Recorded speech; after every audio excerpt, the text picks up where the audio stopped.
There is another seer whose chilling predictions continue to echo down the centuries.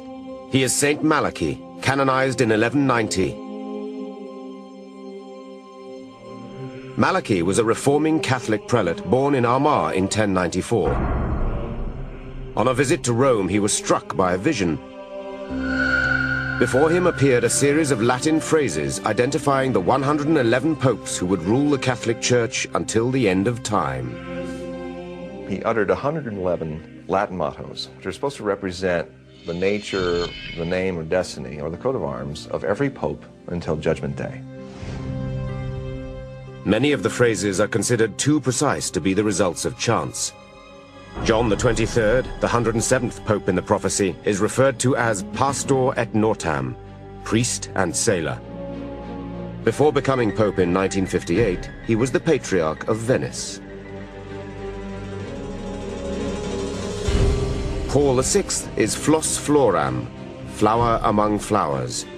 His coat of arms is a lily among lilies. John Paul II, who is called De Labora Solis in the prophecies, which means the sun's eclipse, the sun's labor. He is the only pontiff on the list that was born on an eclipse and later entombed during an eclipse. And the 111th, the final pope in the prophecy? De Gloria Olivae, from the glory of the olive. That's the current Benedict XVI. At the end of the list, Malachis is said to have uttered a final doom-laden phrase, this one unnumbered. During the final persecution, the seat of the Holy Roman Church will be occupied by Peter the Roman, who will feed the sheep in many tribulations, after which the seven-hilled city will be destroyed, and the terrible judge will judge his people. The end. Is Malachis describing the end of the Catholic Church, or the end of the world? Is Peter the Roman the last pope who will follow the current pontiff, Benedict XVI? Some experts consider that since the motto is unnumbered, they are actually one and the same. Now, the next thing I want to talk to you about is not really a biblical prophecy, but I still think I have to talk to you about it. Because there was a mystic by the name of St Malachis who lived back in the 11th century. St Malachis claims that he had a spiritual experience one day, and while in a trance, God showed him all of the popes that would exist from his time until the last pope. Malachi was given a prophecy of 112 popes. And in these 112 popes, there were given signs, little clues as to the identity of each one, all 112. Well, the writings of Malachi were stored away in a vault by one of the popes for about 300 years. They didn't have printing presses in those days, so the possibility of circulating the writings of St. Malachi were very small. But when Gutenberg invented the printing press, all of a sudden someone printed the prophecies of St. Malachi. And as the prophecies of St. Malachi began to be known, people became very interested, and they started counting the popes. Well, several hundred years had passed by that time. However, 112 total popes from St. Malachi to the last pope.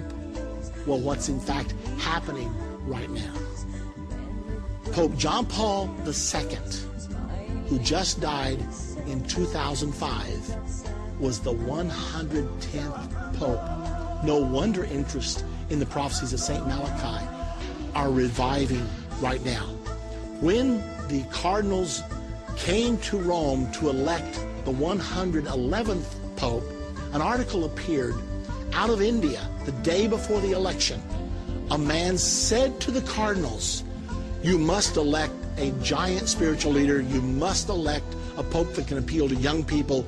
You must elect someone that can hold the church together." But he said, there's one more thing you must pay attention to when you elect the new pope tomorrow in the Sistine Chapel. Make sure you don't elect a pope that has anything to do with the olive, because the clue for the 111th pope was the glory of the olive, whatever that means. Well, The conclave was held, the white smoke came out of the Sistine Chapel chimney, and the word went out, we have a pope. When the identity of the pope was disclosed, it was Cardinal Ratzinger of Germany, and everybody thought, glory of the olive. Has nothing to do with it. I mean, you've never heard of a Ratzinger olive, I'm sure. And so everybody thought, surely not, this doesn't have anything to do with anything, even though he's the 111th Pope. Everybody was interested, though, in finding out what his name would be that he would rule under. You know, when popes are elected, they don't rule under their own name. They take a name like Pope John XXIII or Pope Pius XII, the last one, Pope John Paul II. So everybody wondered, how will Cardinal Ratzinger rule the church? What name? Because when a man picks a name, it usually is indicative of something that means something special to him. Well, the announcement was made the next day that the Pope would rule under the name of Benedict XVI. And everybody wondered, what's that got to do with anything? Saint Benedict was the patron saint of Europe. He was a very powerful man, and he gave birth to a powerful order called the Benedictine Order. Well, the Benedictine Order has been powerful in the Roman Catholic Church for a long time, and it has a symbol. You may be interested to know. And by now you've guessed it. The symbol of the Benedictine order is the olive. So he chose the glory of the olive. Now that he's the Pope representing the Benedictine order. So the question has to be asked, are we right now watching the 111th Pope? Now the prophecy says that in the days of the 112th Pope, Rome will be destroyed. Well, the prophecies of the Bible, I don't know what to say about the prophecies of St Malachi. I don't know whether I believe them or don't. I'm simply telling you that if this is coincidence, it's very coincidental. But I do know this, the Bible says that right at the time of the Battle of Armageddon, the city of Rome is going to be destroyed. And that's what it says happens at the 112th Pope. Now, it's really interesting that this Pope just elected was elected at the age of 75. The cardinals chose an older pope on purpose because Pope John Paul II had ruled the church for so long that he had totally changed the texture of the church. They felt like they did not want a pope that would rule for a long time, so they picked a man 75 years of age. Today, he's 76 years of age. So how long will he rule? If, in fact, he is the next to the last pope, and all the other signposts that we're talking about today are coming to pass right now, then perhaps St. Malachi was on to something. Perhaps the next pope will be the last pope.